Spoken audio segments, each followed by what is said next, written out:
Everybody, good morning, good evening, wherever you are in the world. My name is Martin Woodward. I'm the head of developer relations here at GitHub, and I'm joining you live from my house here in, well, it's nearly sunny Northern Ireland. Dawn's just breaking, and I'm joined by my good friend Shanku. Hi, I'm Shankar Yogi. I'm head of product at GitHub, and I'm coming to you from Mountain View, California, where it's late in the evening. And we're excited to be here today to talk to you about GitHub, Azure DevOps, and the future of dev tools. Now, remember, folks, we are here live, so we want to hear from you. So if you've got questions, please go ahead and send those to us, and we'll take those at the end. Now, Martin, it's great to be back at Build. Always fun to get to work with you and present with you. I bet people are wondering, why does your title say GitHub when you literally wrote the book on Azure DevOps and TFS? Co-authored the book. In fact, hopefully, if everything works towards the end of this session, we might be joined by another one of the co-authors. So of one of the 6 books, which are just about there. But yeah, so things are obviously changed in titles and things. So Azure DevOps and GitHub now run as a combined engineering team, and we work together to bring the developer tools and new developer tools to our communities to make sure there's a roadmap for both products that aligns with what customers need. So for me, I'm really happy because it brings my passion for open source and community together with the love of shipping software. So it's fantastic, and actually we continue to see massive growth in both areas.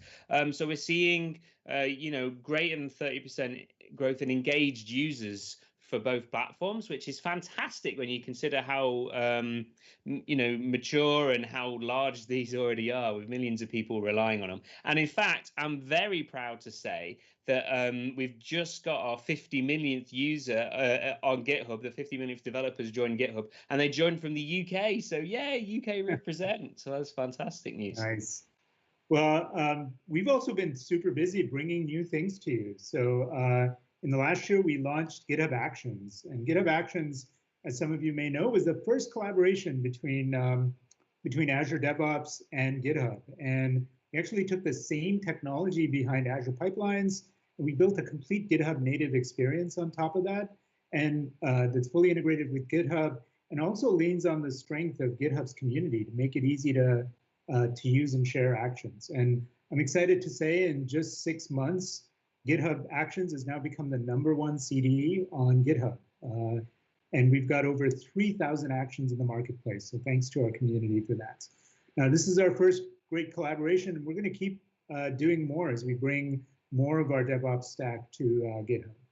Now, we've also brought new things to the open source community, things like GitHub sponsors, which makes it easy for developers and projects to get paid on GitHub. And that's been growing really well. We're also striving to make our existing products better. So this year we added YAML CD and Kubernetes support to Azure Pipelines. We added reporting for boards. We added improvements to our Git clients, including Visual Studio and VS Code. We created GitHub desktop improvements and added new CLIs for GitHub, as well as DevOps tools in the Azure CLI. And then finally, thanks to your feedback, we're also doing a lot of the little things that you're asking for. Just last week, we shipped a preview of audit streaming for Azure DevOps, so that you can take all of your events and log them to things like Splunk and Sentinel. And over this year, we've shipped more than 200 features. So that's enough to just get tired of listing all of them. But we have a lot more of these coming, because in the next 5 years, we're going to see a lot of apps. In fact, we're going to see over 500 million apps and services built. And if you think about it, that's actually more than the number of apps that have been built in the history during the history of Microsoft. And doing that will require a lot of developers, but it will also require us all to get really good at software development. So here you can see the difference that great orgs make, right? Orgs that have great developer velocity get more done, they get better results, they have happier customers, they also have happier and more productive developers. So what do you need to get these kinds of results? Well, first of all, you need a complete set of tools to create, deploy, and operate applications. And you need planning tools to collaborate around it, because development isn't just about tools, but also about culture and process. Now, every team is different, and choice can be a good thing. And many of you have tools that you already like, right? So good news is we've got not just one, but 3 different product lines that work well together. Lots of teams use Azure DevOps today, and you're going to be able to continue to use that. We're also building up a full tool set in GitHub. So if you're starting your project on GitHub, you can stay in GitHub. And of course, Visual Studio has the best coding tools available anywhere. So we're taking all of these, and we're also making them easier to use together, because a lot of times you're going to want a mix of these tools, right? And we want to let you do that more easily.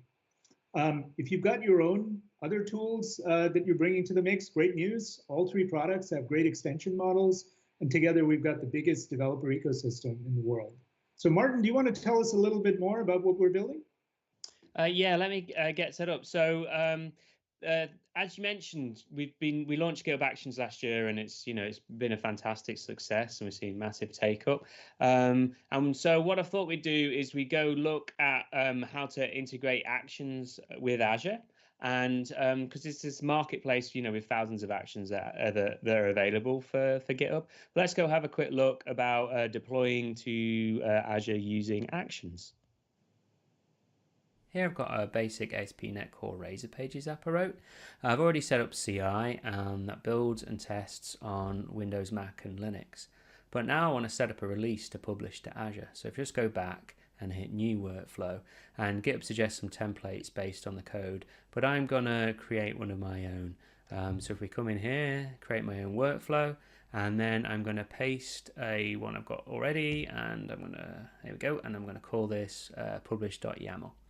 Actions can be triggered by nearly anything in GitHub, and this workflow is triggered by the creation of new tags. So I'm going to create this anytime I do prod/, and then the action is going to run, and it'll run .NET Publish, followed by the new GitHub Actions for Azure, which is the Web App Deploy action v2, and it will use my publish profile, which is stored as an encrypted secret, and then publish to the .NET app.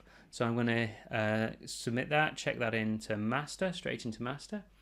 And I'll talk about secrets in a second, but if you notice, I've got a bit of a different UI here that we're just trying out internally at the moment, and it makes releases available from here. So I'm going to create a release, and I'm going to call this prod/build live, and then I'm going to give it a title of live at build, and then just go create a release with, there we go, perfect.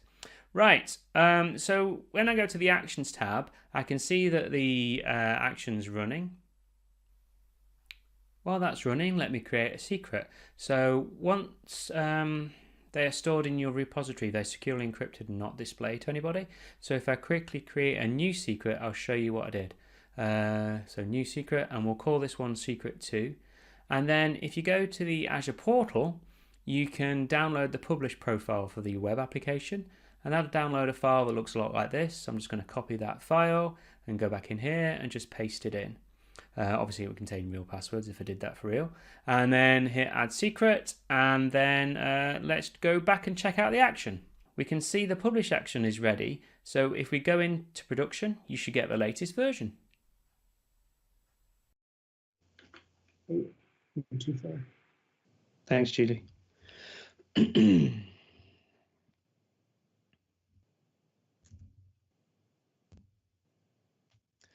Right then, so GitHub Actions for Azure are now generally available, and with loads to choose from to make it easier to work with Azure from GitHub. Whether it's publishing apps, working with AKS, or taking advantage of the new Azure static websites that Amanda announced earlier on in the Scott Hanselman's session. So we've got lots of actions to help. They're all open source, so if you want to take a look, you can learn more and try them out. Now, together with Actions, we also keep investing in Azure pipelines. Recently, we did our AKS and Kubernetes support. And as you know, we've been investing heavily in the YAML support, especially with CI. Pleased to say just a couple of weeks ago, we shipped the CD support for YAML, so doing configuration as code, and that allows you to do approval gates and also allows you to support templates now. So if you're trying to secure your resources, you can actually specify which YAML template you would like to use there, and that's great for organizations to do compliance. Also pleased to announce one of the features that people have been asking for is elastic self-hosted build agents, the ability to scale out your own virtual machine scale set running in the Azure network of your choice. You just point us at that and we'll do all that configuration for you. So you'll see us doing a lot more here. Just let us know what you need at the developer community, and we're going to see what we can do to improve things. All right, thanks, Martin.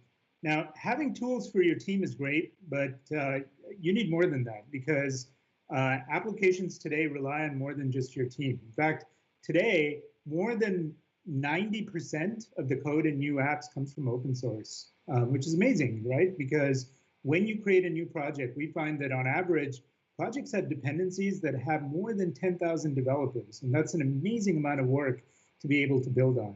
And most of that code and most of those developers are on GitHub, and we help you collaborate with them. And of course, even in your own organizations, the way that we work is changing, right? The last few months have been amazing, right?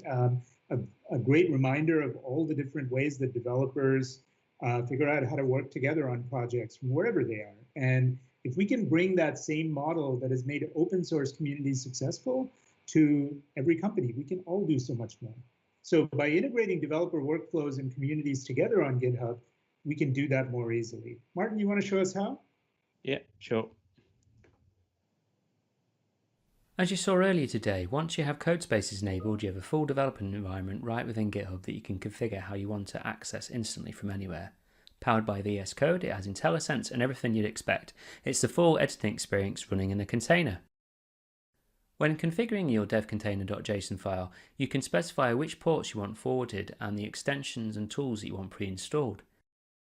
You can also configure the Docker file used, so in this instance I'm specifying the official Microsoft.NET Core 3.1 SDK image, but I can control this completely.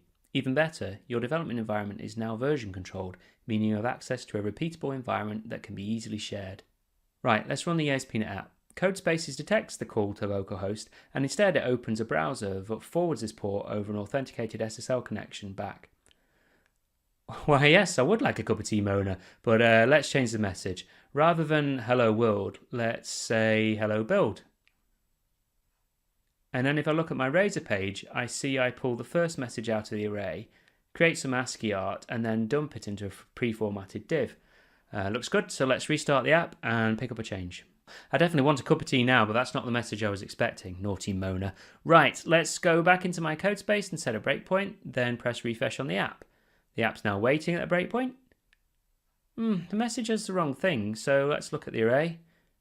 Oh, it's a classic off by one error. So let's easily replace that with element 0, and then we'll just close the old one down, save it, and then restart. Oh, and quickly get rid of that breakpoint as well. Yep, there we go. Right, and let's have a look. Perfect.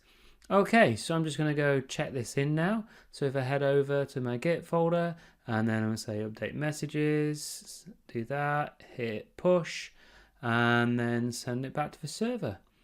Hey Shanku, you okay to do this next bit? I'm just going to create a release so that people can see it back home, and then I'm going to go grab myself a cup of tea if that's okay. I'll be back in a sec. All right, thank you, Martin. I hope he's back before the next demo. Now, if you want to try out all of that awesome stuff, please go ahead and sign up for the Codespaces preview today. We're busy onboarding people, so as we build up capacity, so don't delay in putting your name on the wait list. Now, Codespaces is cool, but we're also doing other things for collaboration. We released the GitHub mobile app, which makes it really easy for developers to take GitHub with you. And we're finding that users are using it for, not just for working with issues, but also doing things like pull requests and reviewing code. And last week we launched GitHub discussions. Now this lets communities have conversations, ask and answer questions, share information about projects right alongside your code and issues. So we're always looking for ways to make it easier for communities to come together and collaborate on GitHub. Now let's talk about security. Now, if you're going to collaborate at this kind of scale, like 500 million apps, we need tools to do that well. Now, it's great if you can rely on the work of tens of thousands of strangers, right? But it's also scary because you're essentially giving all of those people commit access to your production code. And because we're all sharing and consuming code more, we all need the best security tools we can get. Now at GitHub, we've done some analysis on the code on our code graph here.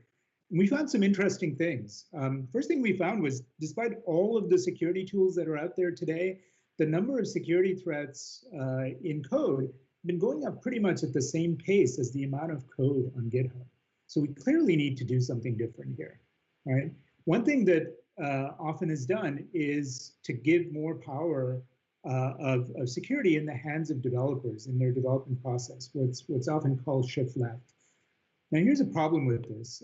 Developers aren't security experts and often don't have the right security practices to follow.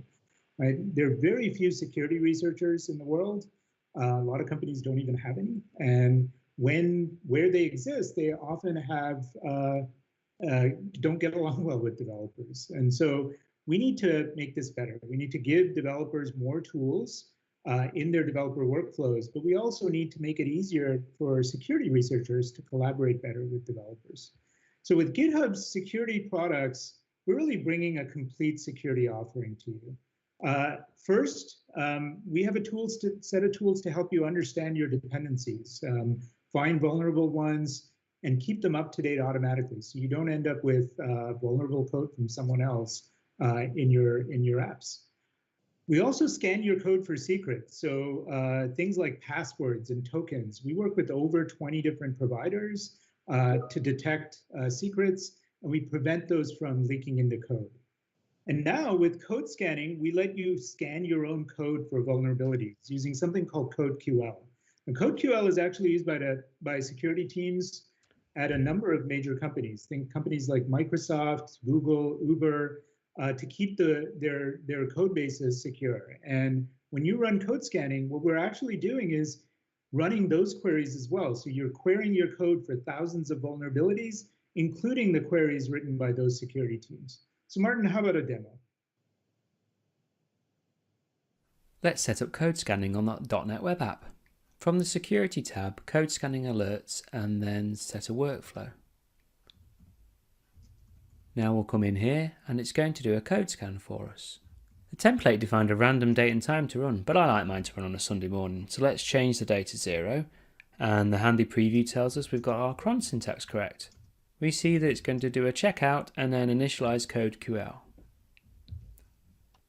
Now I'm going to specify the language. CodeQL can currently scan JavaScript, Go, C#, Python, C++, and Java. I just need C#. Let's commit that directly to master.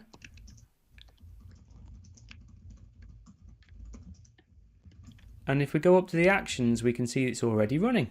Right, while we wait for that to complete, let's look at a real exploit. Here is an old version of MongoDB that has now been patched by the awesome maintainers who are great at keeping up with their security issues. But looking at this old version, we can see CodeQL was able to detect a code injection exploit. Now CodeQL is saying that this is a user-provided string that has been evaluated as JavaScript, which is obviously pretty insecure. But how did CodeQL know that string is user-provided? If we click on Show Paths, we're able to follow back the 14 steps that CodeQL followed until we eventually see here. This is where the user input originally came from. Now obviously these tools require GitHub Advanced Security, but what if we have a team that's working in Azure repos and they wanted to take advantage of the scanning? It's very easy to create a job in Azure pipelines that will mirror your Git repo over to a private project in GitHub on every push. Then we can go look at the security scan results. Here we can see 2 secrets were detected in my application from Azure repos, and we can go look at the details of the secret was found so we can remediate and rotate our secrets. Finally, as Shanku mentioned, GitHub Advanced Security is able to check your dependencies to see what vulnerabilities you might be inheriting. Here's a particularly insecure Java project I wrote. Checking the security, we can see a number of vulnerable dependencies. Let's take a look at the first one. We're bringing an SVG library with a known vulnerability. GitHub Advanced Security gives full details about the issue along with how to remediate it, but it doesn't stop there. It even automatically creates a pull request that will make the necessary changes to update your dependencies for you. Looks good to me. Let's take that code and merge the pull request. Perfect, that's one dependency fixed, and we can now work on the others. And that's it for this demo. I think it's a great example of what we mean by shifting left with security. Security is just too hard today, and we need to make it easier for teams to keep up to date. By allowing you to run these tools on your private code and then giving security tooling to our open source communities, we're aiming to make a big difference in improving the security of 100% of your applications, not just the 10% of the code that you wrote. Okay, back to you, Shanku. All right, thank you, Martin. If you'd like to check out this cool stuff, please do sign up for the Advanced Security Preview today. Now, in addition to this, we're actually working with open source projects and security researchers to keep open source more secure. And as part of that, we actually are doing code scanning for free on all public repos. So if you've got one, please go ahead and sign up. All right, now last I want to touch on what we're doing to make it easier to run all this in the enterprise. And GitHub today is used already in many enterprises, some of the largest software companies in the world, as well as a number of Fortune 500 companies. Last year, we did a number of things to integrate GitHub better with Microsoft products and Microsoft authentication, including supporting AD Team Sync, as well as adding GitHub Auth to Azure. This year, we're taking that further. We're going to add something called work accounts. So work accounts allow you to use Azure Active Directory as your primary ID for logging into GitHub instead of GitHub authentication. We're also adding finer-grained permissions and custom roles and support for things like service accounts and security groups so that you can use AAD to manage your GitHub. Now, a lot of companies need security and compliance that goes beyond what we have today. And to deal with that, we're introducing something called GitHub Private Instances. Now, GitHub Private Instances is going to be the most secure and compliant way to run any developer platform with capabilities like bring your own key encryption, work accounts, and data sovereignty. And if you're using Azure today, you'll be able to use GitHub Private Instances in an Azure data center in a way that's completely managed by us. And so we're excited about this. And just a couple of weeks ago, we got our first account on GHPI, and that was Microsoft, who is now onboarding teams onto GitHub Private Instances. So we're excited about that, and you'll see more from us on that soon. All right. So what you saw here today is really an end-to-end set of capabilities that we're delivering in a full developer cloud offering that bring together the best of our developer products in a way that's easier to buy together, use together, as well as manage together. And we're excited to be doing more here. Yeah, there'll be a lot more. We'll be publishing more of our roadmap as well as guidance to help you move forward from wherever you are. We're thrilled to be building all this and looking forward to working with everybody as we build the future. So we'll go into questions now. I think if we'll try and answer as many questions as we can. We've got about 7 minutes left. So if I can now, Shanky, want to bring in a special guest all the way from Australia. So we're going to cover the whole world. And that's one of the co-authors of one of the books we talked about earlier, Damien Brady. So Damien, if we can come in now, that'd be great. You got some questions for us. How you doing? Good to see you. Good, yeah, you too. I feel like my background is lacking compared to your two ones, but good. Thanks for the celebrity introduction, which doesn't seem right in a session that you guys presented. We do have a bunch of questions that came in. So a couple of little ones as we were going through. You mentioned continuous deployment support for YAML, or CD deployment for support for YAML in Azure DevOps. Where's that up to? Is that feature parity with the UI version now? Is the plan to do that? Is it just another option that does most? I wouldn't say feature parity. It's slightly different features. So, for instance, the way that you sort of control your environments is you secure on the environment and define the resources there, and that's how it's kind of rolled out.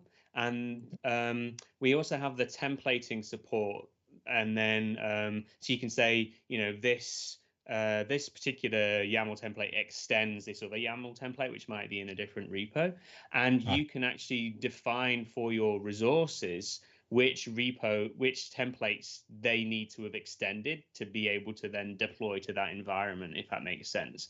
Gotcha. And that way, that's how you can control, oh, if we're going to production, then you've got to run SonarQube, you've got to have, you know, gone through these sorts of steps before you can get here.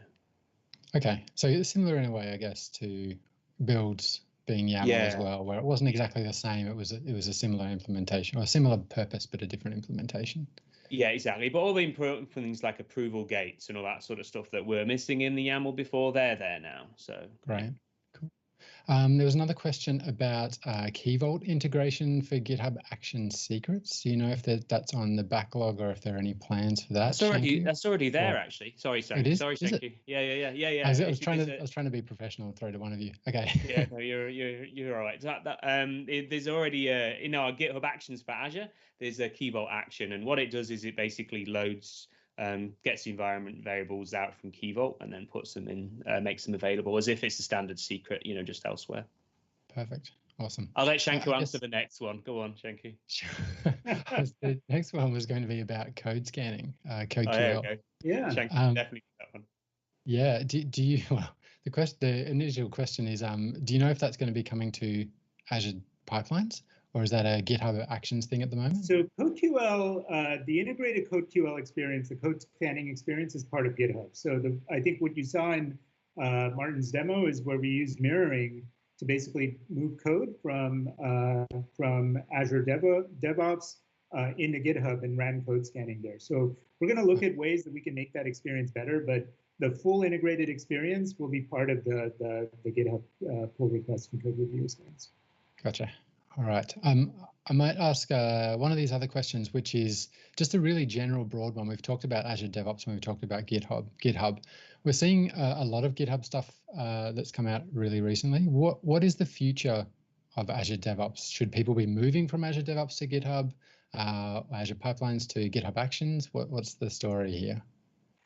You know, we have many developers on both of these products, right? There are people who are using Azure DevOps today. There are people who are using GitHub today, and we're going to continue to stand behind both, and we're going to build new features for both, as you saw today. You know, I think part of the deal is that modern software development is changing, right? And often teams that are building software need not just the DevOps toolset, but also things that GitHub can bring today, like access to the open source that it's in your application, advanced security, some of the community and collaborative features. And so we're going to make it easier to use the two products together. And then as people start new projects, they can choose what pattern works best for them. Okay, perfect. Yeah, we have had that question a lot. And somebody was asking specifically as well from the point of view of an enterprise, a large enterprise, as opposed to somebody doing open source. GitHub obviously has a lot of enterprise-y features at the moment as well. We do, and we have lots of enterprise customers. And in fact, many enterprise customers are increasingly becoming not just consumers of open source, but also contributing. And then we have not just enterprises, but some of the largest software companies in the world are building their mission critical apps on GitHub today. So we've got really two great product lines that are used by lots of enterprises, and we're very thankful for that. Yeah, that's awesome. Look, we are coming very quickly up to time. If there are further questions, I would encourage people to reach out on Twitter or by email. Both of your email addresses are there. Thanks so much for the session, Shanku and Martin. I know, yes, some of these times are a little bit tricky for you. Pleasure indeed. But thanks to everybody for joining us. It's been a great conference. So I'm looking forward to seeing everybody in person again. But this has been really good. So thank you, Damien. Awesome. Thank you, Damien. Thanks, everybody. Thank you to everyone for tuning in from wherever you may be. Cool.